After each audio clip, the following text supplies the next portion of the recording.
couple of weeks after adopting Rayanne, Flordelis opened her door to find 37 homeless children asking for help, and her enormous family was born overnight. Imagine adopting 55 children, building a multi-million-dollar church empire, and becoming one of Brazil's most influential politicians, only to end up in prison for masterminding the murder of your own husband, who was once your adopted son. This is the shocking true story of Flordelis dos Santos de Souza. Today, we'll explore a case that stunned Brazil and captivated the world, involving fame, faith, family, financial greed, alleged poisoning attempts, and a brutal assassination that exposed a dark secret behind a respected public image. The Saint of the Favelas. To understand how this horrific crime happened, we have to go back to where it all began, the Jacarezinho favela in Rio de Janeiro. Born in 1961, Flordelis grew up surrounded by deep poverty and brutal gang violence. But in the late 1980s, as the Pentecostal movement swept through Brazil's poorest neighborhoods, Flordelis found her calling. Alongside her mother, she opened a small storefront church right in the bleeding heart of the favela. But Flordelis wasn't just preaching behind a pulpit. She was walking the dark, narrow alleys at 3 a.m., literally stepping between heavily armed gang members to pull young boys away from a life of crime. She became a local legend. She was fearless. She would look teenage gang bosses dead in the eye and tell them they were nothing compared to the power of God. And then came the event that cemented her status as a living saint. In 1994, a horrific massacre occurred in Rio, leaving dozens of street children homeless and running for their lives. That night, a 33-year-old Flordelis opened her small home and took in 37 children all at once. She didn't have the money, she didn't have the space, but she had the will. The Brazilian media fell in love with her. She was hailed as the mother of the nation. Eventually, her family grew to an astonishing 55 children. Only 4 were her biological kids. The rest were adopted or taken in off the streets. But hiding within this massive, seemingly blessed family was a bizarre, stomach-turning dynamic that the public had absolutely no clue about. The adopted son who became the husband. Back in the early 1990s, when Flordelis was cementing her status as the savior of the favelas, a 14-year-old boy named Anderson do Carmo joined her ministry. He was smart, highly organized, and intensely devoted to Flordelis. Seeing his potential, Flordelis informally adopted him into the family.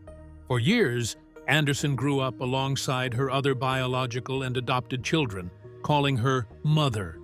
But as Anderson entered his late teens, the relationship took a highly controversial, unsettling turn. Anderson stopped being just a son. He became Flordelis's lover. In 1998, when Anderson was 21 and Flordelis was 37, they officially tied the knot. Yes, you heard that correctly. She married the man she had taken in as a child. To make things even more complicated, before marrying Flordelis, Anderson had actually dated one of Flordelis's biological daughters, Simone. Despite the deeply unconventional and frankly disturbing nature of their origin story, the couple became an unstoppable power duo. Anderson wasn't just a husband, he was a brilliant business strategist. He took over the family's chaotic finances, organized Flordelis's music career, and helped her found a massive new denomination, the Evangelical Community Ministry of Flordelis, the multi-million-dollar empire, and the crown of power. With Anderson steering the ship, Flordelis transitioned from a local favela preacher to a massive contemporary Christian gospel superstar. She signed major record deals, released platinum albums, and filled stadiums with thousands of screaming fans. Together, they built an empire of 9 massive megachurches across Rio de Janeiro. They were living the ultimate dream, wealthy, universally adored, and viewed by millions as the peak of Christian morality. But for Flordelis, fame and wealth weren't enough. She wanted real, raw political power. In 2018, Flordelis ran for Brazil's Federal Chamber of Deputies, their Congress. Riding the wave of an evangelical political movement, she pulled off a stunning victory. She didn't just win, she secured more votes than almost any other female candidate in Rio de Janeiro, aligning herself with the highest echelons of government. From the outside, the family looked flawless. They would appear on television talk shows, a glamorous, beautiful black couple, surrounded by dozens of well-behaved, rescued children. They were a shining beacon of hope. But behind the high walls of their luxury mansion in Niterói, the Holy Family was living a literal nightmare. The house of sects and secret swaps. The image of the selfless mother rescuing children from the streets was, in reality, a carefully manufactured lie. Inside the mansion, a toxic, cult-like hierarchy ruled supreme. First, the 55 children were not treated equally. Investigators later revealed that the mansion was split into distinct castes. A small elite group comprised of Flordelis's biological children and her very first favorites enjoyed air-conditioned rooms, high-quality food, and absolute freedom. The rest of the adopted children slept stacked on top of one another on thin mattresses in cramped, unventilated rooms, eating vastly inferior food. But the psychological horror went much deeper than favoritism. Rumors began to leak out of the mansion about strange late-night rituals. Witnesses later testified that Flordelis practiced a bizarre, heavily distorted form of religion behind closed doors. Even more shocking were the allegations of flesh swapping. Former residents of the house claimed that the mansion functioned almost like an upscale, secretive swingers club for the elite members of the family. Flordelis allegedly allocated certain rooms for sexual encounters among the older children, visitors, and even herself, claiming these acts were spiritually sanctioned. And at the center of all this growing chaos was Anderson do Carmo. As the years went on, Anderson grew strict. He strictly managed the millions of dollars flowing into the church empire and Flordelis's political campaign. He kept an iron grip on the family ledger, refusing to give extra money or preferential treatment to Flordelis's favorite biological children. He monitored their phone calls, restricted their spending, and demanded absolute order. To Flordelis and her inner circle, the boy she had rescued from the slums had transformed into an intolerable dictator.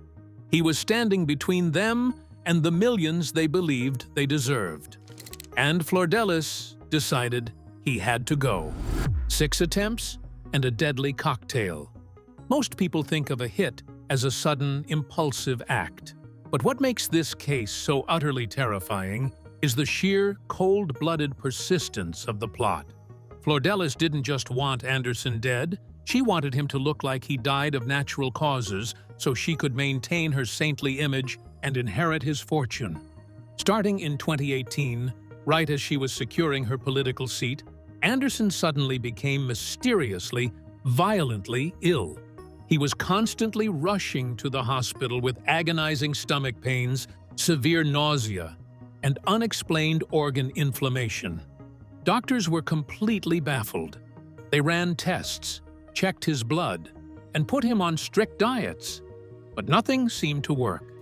Every time he returned home and drank a cup of coffee or ate a bowl of soup prepared by his loving family, the agony returned. What the doctors didn't know was that the family kitchen had turned into a chemical weapons lab. Under Flordelis's direct instructions, her biological daughter Simone and several of the favorite children were systematically lacing Anderson's food and drinks with arsenic and cyanide. They tried putting it in his coffee. They tried mixing it into his favorite local stews. They even put it in his medicine. But Anderson's body was incredibly resilient. Despite being poisoned at least 6 separate times, he somehow survived every single dose. He would lose weight, look pale as a ghost, and suffer immensely. But he just wouldn't die. By June 2019, Flordelis was running out of patience. The slow, quiet method, had failed. It was time for something far more brutal. 36 bullets in the dark. On the night of June 15, 2019, Flordelis and Anderson went out for a rare night alone together.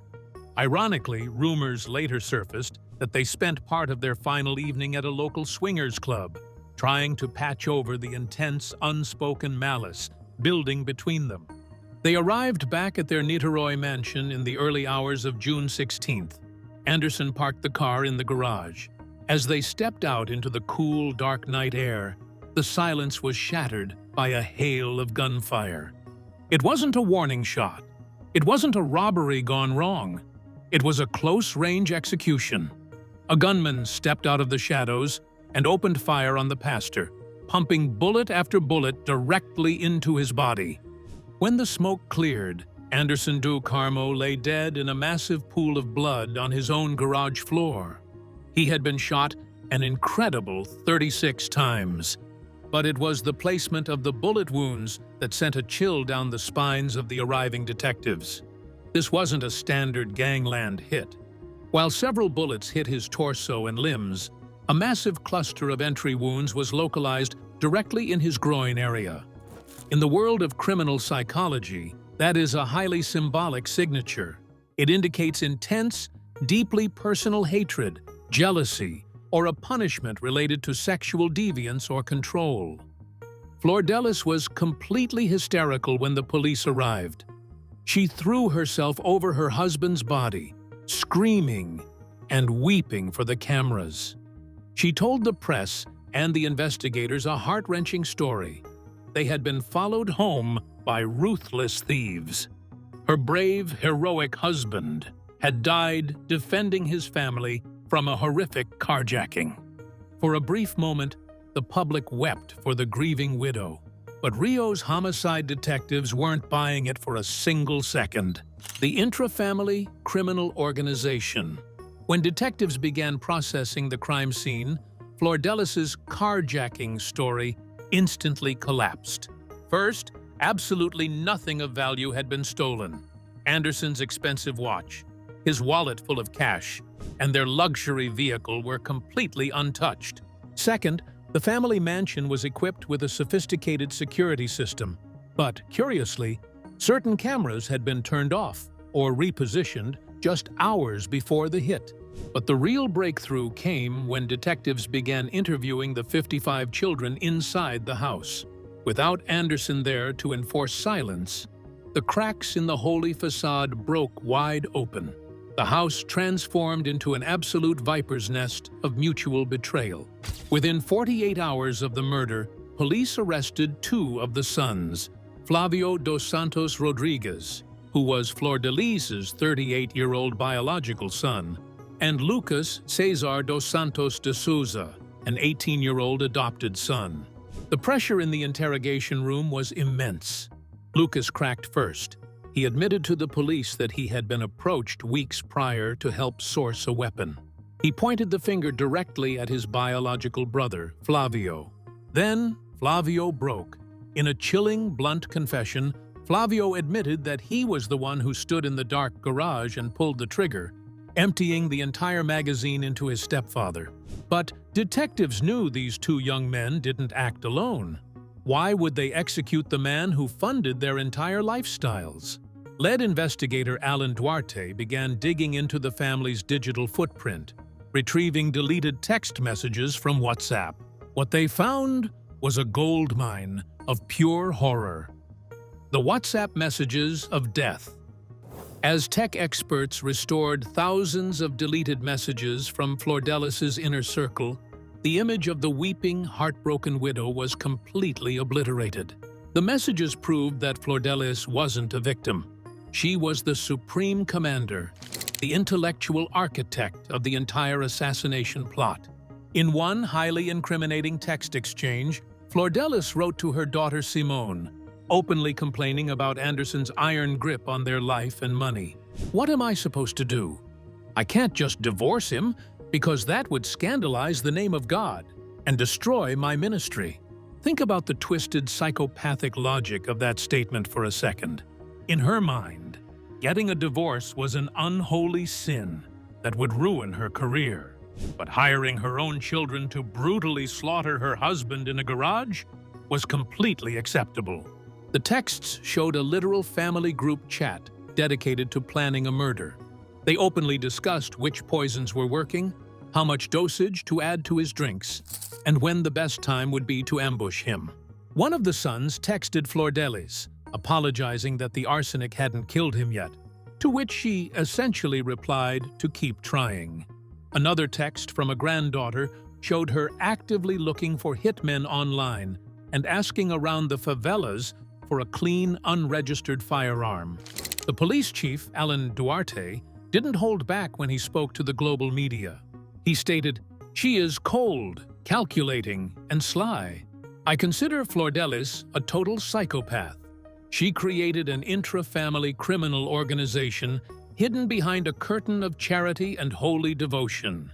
In August 2020, prosecutors officially charged Flordelis and 10 of her children and grandchildren with aggravated murder, attempted murder, financial forgery, and armed criminal association. There was just one massive, infuriating problem. The police couldn't put handcuffs on her. The shield of immunity. Because Flordelis was an elected federal congresswoman, she enjoyed an incredibly powerful legal protection known as parliamentary immunity. Under Brazilian law, sitting members of Congress cannot be arrested or face criminal trial unless they are caught red-handed committing a violent crime, or if their fellow lawmakers formally vote to strip them of their title. Flordelis used this shield to its absolute limit. For an entire year, while her children sat in cold prison cells awaiting trial, Flordelis walked free. She continued to attend congressional hearings, wrap herself in expensive designer clothes, and preach at her remaining churches. When she had to attend court hearings, she would wear an electronic ankle monitor. But to hide it from the flashing cameras of the paparazzi, she wore stunning, floor-length silk dresses that completely covered her legs. She went on national television and threw her own children under the bus. She claimed that she had absolutely no idea they were planning to kill Anderson. She argued that her children loved her so much that they must have taken it upon themselves to eliminate Anderson to protect her from alleged emotional abuse. She painted herself as a poor, tragic mother, betrayed by the very kids she saved from the streets. But her fellow politicians had had enough. The public outrage in Brazil was a roaring fire. People were protesting in the streets, demanding justice for Pastor Anderson. In June 2021, the Ethics Council of Brazil finally took action. On August 11, 2021, the Chamber of Deputies gathered for a historic vote. By an overwhelming landslide of 437 votes to just 7, Flordelis dos Santos de Souza was stripped of her political mandate for a total breach of parliamentary decorum. Her shield was gone. She was now just an ordinary citizen. The arrest and the final verdict. Just 48 hours after losing her political immunity, on the evening of August 13, 2021, heavily armed Rio de Janeiro civil police units rolled up to her luxury mansion in Niterói. It was the exact same address where her husband had been executed 2 years prior. As detectives escorted her out of the front doors, a massive crowd of journalists and furious citizens surrounded the police cruisers. Flordelis looked into the flashing cameras, held up her hands, and dramatically screamed, "Faith in God." Just before her phone was confiscated, she posted a pre-recorded, tearful video to her millions of followers saying, "The day nobody wished for has arrived. I am being arrested for something I did not do. Pray for me." She was taken directly to the José Frederico Marques public jail in northern Rio, located right around the corner from the very favela where she had started her career as a humble street preacher. The mega trial finally kicked off in November 2022, inside a tense, packed courtroom on the 12th floor of the Rio de Janeiro Justice Building. Ironically, if you looked out the windows of that courtroom, you could see the massive statue of Christ the Redeemer, looking down on the city. For 7 straight days, the jury listened to a mountain of horrific evidence. They heard the tearful testimonies of the adopted children who described the cult-like abuse inside the mansion. They saw the medical autopsies showing the traces of arsenic in Anderson's old tissue samples. They read the cold, uncensored WhatsApp messages where Flordelis ordered the hit. Flordelis's high-priced defense team tried everything. They claimed she was a victim of a misogynistic, racist political hit job by rival church leaders who wanted to steal her empire. They brought forward witnesses claiming Anderson was a financial tyrant who abused the family. But the evidence was an absolute mountain. The jury didn't buy a single word of her defense. On Sunday, November 13, 2022, the judge read the historic verdict. Flordelis dos Santos de Souza was found guilty of first-degree premeditated murder, attempted murder, use of forged documents, and armed criminal association. The sentence was absolute: 50 years and 28 days in prison. She was 61 years old. It was effectively a life sentence. Her biological daughter, Simone, was sentenced to over 31 years for her direct role in the poisoning attempts. Flavio, the son who pulled the trigger, had already been hit with a 33-year sentence, while Lucas, the son who bought the gun, received 7 years for cooperating with the police. Today, Flordelis sits inside a bleak, high-security women's correctional facility in Rio de Janeiro. The multi-million-dollar church empire has completely collapsed. The storefronts are abandoned or sold off, and the family of 55 children is completely shattered, scattered across the country, forever broken by a matriarch's psychopathic greed. It's a chilling reminder that the most dangerous monsters in this world rarely look like monsters. They don't hide in the dark alleys of the favelas.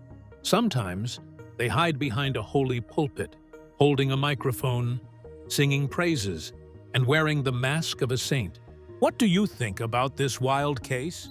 Do you think a 50-year sentence was enough justice for Pastor Anderson? Let me know your thoughts down in the comments below. I read every single one of them. Don't forget to leave a like. If this deep dive kept you hooked, share it with a fellow true crime lover, and hit subscribe so you never miss another story. Until next time, stay safe out there and keep your eyes wide open.